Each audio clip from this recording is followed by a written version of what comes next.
సరే ఇప్పుడు అప్పులు చేస్తున్న తీరు ఎలా ఉంది? ఇప్పటికే ఒక 2,15,000 కోట్లు చేశారు. అంటే అమరావతికి కూడా మొత్తం 91,000 కోట్ల అప్పులు. మనం ఏం చెప్పవసరలా, చంద్రబాబు నాయుడు గారు జగన్మోహన్ రెడ్డి గారి టైంలో అప్పులు చేస్తున్నప్పుడు ఏం మాట్లాడాడో అది కట్ చేసి, ఇప్పుడు ఆయన ఏం మాట్లాడాడో కట్ చేసి రెండు పక్క పెడితే జనానికి అర్థమైపోతాయి. శ్రీలంక లాగా తయారైంది అన్నాడు, అది ఇన్ని అప్పులు చేయటం ఏంటి అన్నాడు, ఇది అసమర్థ పరిపాలన అన్నాడు. మరి 5 సంవత్సరాల్లో చేసిన అప్పుల కన్నా ఎక్కువ చేసేటట్టున్నాడు ఇప్పుడు.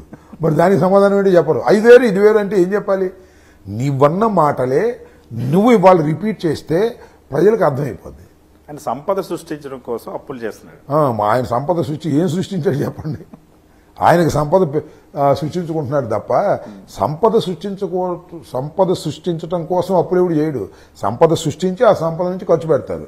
ఈయన చేసే ప్రతి పని కూడా సంపద సృష్టించడం కోసం.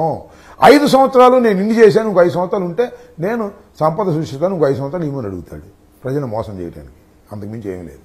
సరే, ఈ మధ్య రాష్ట్రంలో ఒక హత్య కేసు చాలా బాగా చర్చనీయాంశం అయింది. ఏదైతే మనకి కందుకూరు దగ్గర లక్ష్మీనాయుడు హత్యని వైఎస్ఆర్ కాంగ్రెస్ పార్టీ కులాలు రుద్దింది, రాజకీయం చేస్తుంది, దాన్ని ప్రజల్లో విద్వేషాలు పెంచేలా చేసిందని చెప్పి చంద్రబాబు నాయుడు గారు, హోంమంత్రి గారు అందరూ మీ పార్టీని ఆరోపిస్తున్నారు. దీనిలో నాకు ఒక చాలా స్పష్టమైన అభిప్రాయం ఉంది. ఈ కేసుని వెలుగులోకి తీసుకొచ్చింది కాపు సంఘాలు. అంటే లక్ష్మీనాయుడు అనే వ్యక్తి ఒక కాపు పేద కుటుంబానికి చెందిన వ్యక్తి. అతను 2వ తారీఖు చనిపోతే అసలు పట్టించుకోలేదు ప్రభుత్వం, మొహం కూడా చూడలేదు.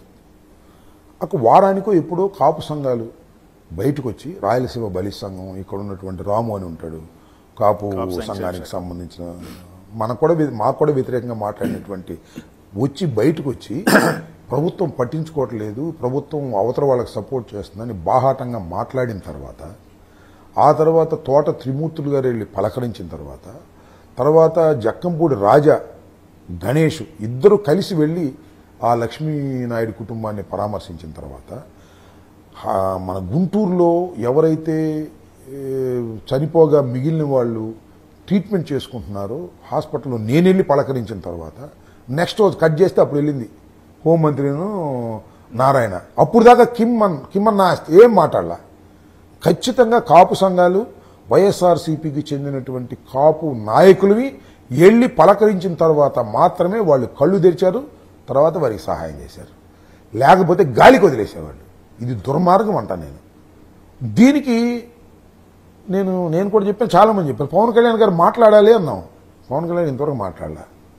అసలు పవన్ కళ్యాణ్ గారు ఎందుకు మాట్లాడాలని పాయింట్ కొంతమందికి ఉంది. ఎందుకు మాట్లాడితే వాళ్ళు కాపులు కాబట్టి మాట్లాడాలి.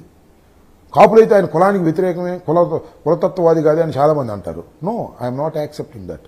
కాపులు ఇవాళ మెజారిటీ ఆఫ్ కాపుస్ చంద్రబాబు నాయుడు గారికి ఓట్లు వేసి గెలిపించారు అంటే దానికి కారణం పవన్ కళ్యాణ్ గారు అంటాను నేను.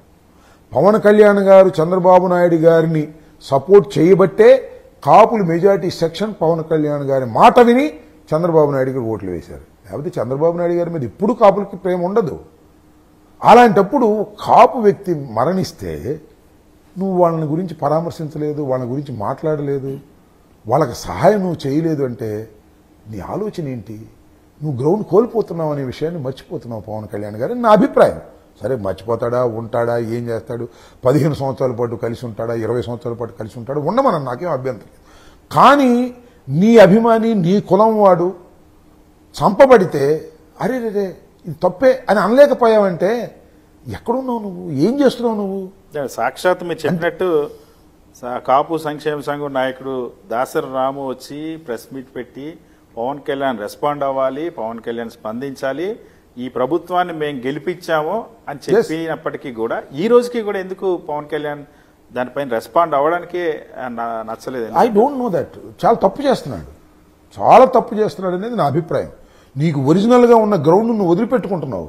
చంద్రబాబు ఉచ్చులో పడ్డావు, నువ్వు చంద్రబాబు ట్రాప్లో పడ్డావు. చంద్రబాబుని నువ్వు మొయ్యాలనుకుంటున్నావు, అనుకో, తప్పులేదు. కారణాలు ఏంటో నాకు తెలియదు. చంద్రబాబు నువ్వు మొయ్యాలనుకుంటున్నావు, మొయ్యి. కానీ నీ గ్రౌండ్ కోల్పోతున్నావు, నీ వ్యక్తిత్వాన్ని కోల్పోతున్నావు, నీ పోరాట పటిమను కోల్పోతున్నావు.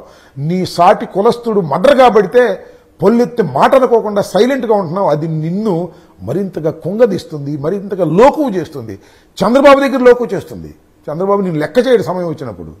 చంద్రబాబు సంగతి నీకు తెలియదు పూర్తిగా. మాకు తెలుసు, చాలా సంవత్సరాల నుంచి పరిశీలిస్తున్న వ్యక్తులుగా మాకు తెలుసు. వాళ్ళ చంద్రబాబు దగ్గర నువ్వు కంఫర్టబుల్గా లేవనేది నీ ఫేస్ చూస్తేనే అర్థమవుతుంది. నేను చెప్తానండి, బాలయ్య చిరంజీవి గారిని అంటే మాట్లాడలేకపోయావు. ఒక జయసూర్య అనే వ్యక్తి మీద నువ్వు కంప్లైంట్ ఇస్తే ఇంతవరకు వాడిని ట్రాన్స్ఫర్ చేయలేదే. What is the government? నాకు అర్థం కాలేదు. నువ్వు సుగాలి ప్రీతి నాదే ఫస్ట్ కేసు అన్నావే, నువ్వు అధికారంలోకి వచ్చావే, సుగాలి ప్రీతికి నువ్వు సహాయం చేయలేకపోయావే, ఫైట్ చేయాల్సిన పరిస్థితి వచ్చిందే. సుగాలి ప్రీతిని నీ పార్టీ వాళ్ళు ప్రెస్ మీట్ పెట్టి తిట్టారే, ఏంటి అని? ఎక్కడ జరుగుతుంది అంతా? You are going in a wrong way. నువ్వు రాంగ్ వేలో వెళ్తున్నావు. అయ్యో రాంగ్ వేలో వెళ్తున్నానని అంత అయిపోయిన తర్వాత నువ్వు తెలుసుకున్నా నేను లెక్క చేయడు చంద్రబాబు. చంద్రబాబు అనేవాడు ఒక మహా రాక్షసుడు. ఎంతో మందిని మింగుతాడు. ఎక్కడ మింగుతాడు? పక్కన ఉన్న వాళ్ళని మింగుతాడు, దూరంగా ఉన్న వాళ్ళని మింగలేడు. నిన్ను మింగుతున్నాడు, గుర్తుపెట్టుకోమని. నేను అయితే మాకేమీ పవన్ కళ్యాణ్ మీద జాలి లేదు, దయ లేదు. పవన్ కళ్యాణ్ పెరగాలని కాదు, కానీ నీ వ్యక్తిత్వాన్ని కోల్పోతున్నావు, నీ పార్టీ యొక్క ఫిలాసఫీని కోల్పోతున్నావు, నీ పార్టీకి సపోర్ట్ చేస్తున్నటువంటి కాపు కులాన్ని నువ్వు విస్మరిస్తున్నావు. This is the dangerous. నిన్ను ఎవడు పట్టించుకోడు రాబోయే కాలంలో, గుర్తుపెట్టుకోమని చెప్పదలుచుకున్నాం. వింటే విని వినకపోతే. సాక్షాత్తు నిండు శాసనసభలో బాలకృష్ణ చిరంజీవి గారిని ఉద్దేశించి అంత ఘోరంగా మాట్లాడితే చిరంజీవి గారి సొంత అభిమానులు అందరూ కూడా రియాక్ట్ అయ్యారు, రోడ్డెక్కారు, ఆందోళన చేశారు. కానీ సొంత తమ్ముళ్ళు ఇద్దరు, నాగబాబు స్పందించలేదు, పవన్ కళ్యాణ్ స్పందించలేరు. ఇద్దరు కూడా సభలో ప్రాతినిధ్యం ఉన్న వాళ్ళు, ఈ సభలో ఒకరు, ఆ సభలో ఒకరు. అయినా ఎందుకు వాళ్ళు స్పందించలేదంటారు? నాకైతే ఏమి అర్థం కావట్లేదు. అంటే పవన్ కళ్యాణ్ ఆయన మాటలు చూస్తే ఒక పోరాట యోధుడిలాగా ఉంటుంది, కానీ ప్రాక్టికల్గా చూస్తే అధికారానికి బానిసని నాకు అనిపిస్తుంది.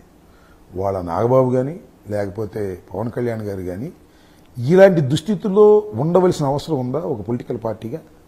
నేననేది ఏంటంటే, చాలామంది అభిప్రాయం, నిజమో కాదో నాకు తెలియదు, పవన్ కళ్యాణ్ సపోర్ట్ చేయకపోతే చంద్రబాబు నాయుడు అధికారంలోకి వచ్చి ఉండేవాడు కాదు అనేది చాలామంది అభిప్రాయం.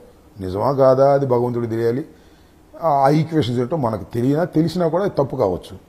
అలాంటి పవన్ కళ్యాణ్ గారు ఇంత ఘోరమైన అవమానాలు జరుగుతుంటే నువ్వెందుకు సైలెంట్గా ఉంటున్నావు అనేదానికి ఈ ప్రశ్నకు సమాధానం ఏది? ఈ ప్రశ్నకు సమాధానం వాళ్ళే చెప్పాలి. చిరంజీవి గారిని బాలయ్య గారు డైరెక్ట్గా అన్నాడు. అంటాం మంచిదైంది. నాకు తెలిసిన వరకు జగన్మోహన్ రెడ్డి గారు నన్ను అవమానించలేదని చాలా స్పష్టంగా చెప్పేటటువంటి సందర్భాన్ని బాలయ్య తెలుసో తెలియకో క్రియేట్ చేశాడు. That was cleared. చిరంజీవి గారు ఏమన్నాడు? మేము వెళ్ళిన మాట నిజం, మేము అడిగిన మాట నిజం, మమ్మల్ని జగన్మోహన్ రెడ్డి గారు అగౌరవపరచలేదు అని చెప్పాడు. అది బాధ కలిగిందేమో పవన్ కళ్యాణ్కి బహుశా. ఎందుకంటే పవన్ కళ్యాణ్ కూడా మా అన్నయ్యని అవమానించాడని చాలా సందర్భాల్లో అన్నాడు. అవమానించలేదని స్పష్టంగా చెప్పాడు. దానికి కారణం ఏంటి? బాలయ్య నోరు విప్పటం, బాలయ్య శాసనసభలో నోరు విప్పటం. అసలు బాలయ్య మాట్లాడినటువంటి మాటలు ఒకసారి వేసుకు చూస్తే సామాన్యుడికి కూడా ఏవగింపు వస్తుందండి. అసలు మాట్లాడిన మాట ఏంటి, ఆ వ్యవహారం ఏంటి, ఆ పద్ధతి ఏంటి? ఒక శాసనసభలో స్పీకర్ ఎలా అలౌ చేశాడు? స్పీకర్ కూడా జగన్మోహన్ రెడ్డి గారు అంటే కోపం కాబట్టి సైకో అంటే ఆనందపడాలని అతను అలౌ చేశాడు. ఇది పరిస్థితి. ఇది ఎందుకనో నాకు కారణాలైతే అన్వేషించలేకపోతున్నాను, తెలుసుకోలేకపోతున్నాను. కానీ జనసేన అన్నదమ్ములిద్దరు, మరి చిరంజీవి గారిని మనం అంటానికి వెళ్ళి ఆయన పాలిటిక్స్కి అబోవ్గా ఉన్నాడు. బహుశా వీళ్ళ శ్రేయస్ మంచి జరగాలని కోరుకోవచ్చు. వీళ్ళిద్దరూ ఎందుకు బానిసలుగా వ్యవహరిస్తున్నారో నాకు తెలియట్లేదు. మీకు ఇంకో పాయింట్ చెప్తా మీకు. భారతదేశ చరిత్రలో కానీ ప్రజాస్వామ్య చరిత్రలో కానీ ఒక ముఖ్యమంత్రి కానీ ఒక ప్రధానమంత్రి కానీ సతీష్కు మంత్రి ఇస్తాను అని లెటర్ రాసి ఇచ్చిన సందర్భం ఎక్కడ ఉందా? ఎక్కడ లేదే. నాగబాబుకు మంత్రి ఇస్తానని లెటర్ రాసి ఇచ్చాడు. సంవత్సరం అయిందో మరి ఇంకా తక్కువ అయిందో నాకు తెలియదు. ఇంకా అవలేదా? లెటర్ రాసి ఇచ్చాడు. లెటర్ రాసి వాసిన పనిచేయండి. నాకు అర్థం కాలేదు. అంటే మీ ఇద్దరి మధ్యన ఉన్న హామీ కూడా అమలు కాలేదు. అది వేరే విషయం. ఫస్ట్ ఆఫ్ ఆల్ ఆ లెటర్ను బట్టి ఏమనుకోవాలి, మీ ఇద్దరి మధ్యన ఉన్నటువంటి బంధం అంత బలమైందనమాట. లెటర్ రాసిస్తే తప్ప నువ్వు నమ్మలేని స్థితిలో నువ్వు ఉన్నావు. లెటర్ రాసిచ్చావు, ఏమైంది? ఇంతవరకు ఇంప్లిమెంట్ కాల. ఎందుకు కాలేదు ఎవరికి తెలియదు. కౌన్సిల్ ఎమ్మెల్సీ కూడా అయ్యావు, అయినా కూడా నువ్వు ఇంప్లిమెంట్ కాల. నువ్వు తీసుకోదలుచుకోలేదా? లేకపోతే ఆయన ఇవ్వదలుచుకోలేదా? ఈ లెటర్కి విలువేంటి? ఎవడు సమాధానం లేదు. ఇన్ని సమాధానం లేని ప్రశ్నలు పవన్ కళ్యాణ్ గారి నెత్తి మీద ఉన్నాయి. ఆయన సమాధానం చెబుతాడు, చెప్పండి, అమ్మా తెలియదు. సార్, శాసనసభలో బాలకృష్ణ చిరంజీవిని అవమానకరంగా మాట్లాడిందే కాకుండా ఈ రోజుకి రియలైజ్ అవ్వలేదు, ఈ రోజుకి ఆ వ్యాఖ్యలు వెనక్కి తీసుకోలేదు. తీసుకుంటాడు తెలుగుదేశం పార్టీ కూడా, చంద్రబాబు నాయుడు కూడా ఇప్పటికీ కూడా దానిపైన స్పందించలేదు. అది తప్పని కూడా ఇక్కడ మాట్లాడట్లేదు. ఇది వెరీ క్రిటికల్ అండి. బాలయ్యని నువ్వేమనంటే బాలయ్య చంద్రబాబు మీద కూడా రియాక్ట్ అవుతాడు. Balayya such a candidate. నిజమైన సైకో అంటే బాలయ్య, దానిలో మీకే అనుమానమే లేదు. కాబట్టి బాలయ్య గారిని ఏదైనా అంటే ఆ తెలుగుదేశం ఊగిద్ది, అది వాళ్ళకున్న భయం. అందుకని బాలయ్య కన్నా కూడా ఈజీ మేనేజబుల్ పవన్ కళ్యాణ్ అనేది వాళ్ళ ఉద్దేశం. ఇంతే సింపుల్. బాలయ్యని మనం మేనేజ్ చేయలేము, కానీ పవన్ కళ్యాణ్ మనం మేనేజ్ చేయొచ్చు. పవన్ కళ్యాణ్ నోటికి ప్లాస్టర్ వేయచ్చు తప్ప బాలయ్య నోటికి ప్లాస్టర్ వేయలేమని చంద్రబాబు నిర్ణయించుకునే పెద్ద బొకే పట్టుకుని జ్వరం వచ్చిందని వెళ్ళాడు ఇంటికి వెళ్ళి బతినాడుకున్నాడు. మీకు గుర్తుందో లేదో, నేను అప్పుడు అమెరికాలో ఉన్న ఆయన హైదరాబాద్లో జ్వరం వచ్చింది, ఆయన వెళ్ళిపోయాడు. ఈయనేమో పెద్ద బొకే తీసుకుని జ్వరం వచ్చిందని పలకరించడానికి వెళ్ళాడు. వెళ్ళి అయిపోయిందని బతినాడుకున్నాడు. ఏం జరిగిందో మనకు తెలియదు. సో ఇది ఈ Pawan Kalyan and Pawan Kalyan brother, they are very easy manageable అనేది చంద్రబాబు ఉద్దేశం. చంద్రబాబుకు తెలిసింది విద్య మేనేజ్ చేయటమే కదా. బట్ బాలకృష్ణ మాత్రం మేనేజ్ చేయలేరు, అందువల్ల ఈయన మేనేజ్ చేశారు. నా అభిప్రాయం అది.